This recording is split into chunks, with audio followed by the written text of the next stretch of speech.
Questions to ponder about. What does an Egyptian pyramid do on an American dollar bill? Why did 56 countries sign a treaty to not venture into Antarctica? Why do planes never fly over Antarctica? How did NASA lost the lunar landing footage? Probably one of the most important moments for humanity. If Neil Armstrong was the first to set foot on the moon, who was holding the camera? Why did we never go back to the moon?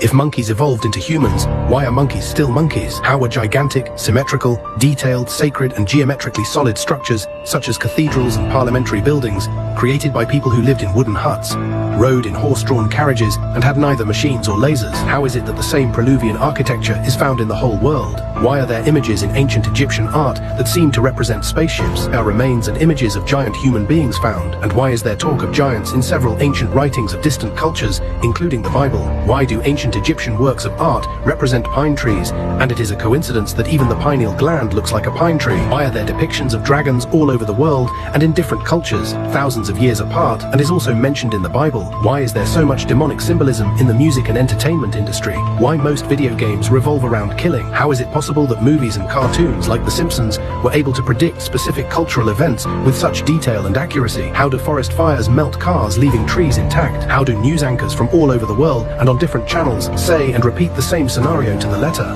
If we are more advanced and informed than ever, why do we have the highest rates of obesity, cancer and heart problems, let alone depression? Truth will set you free.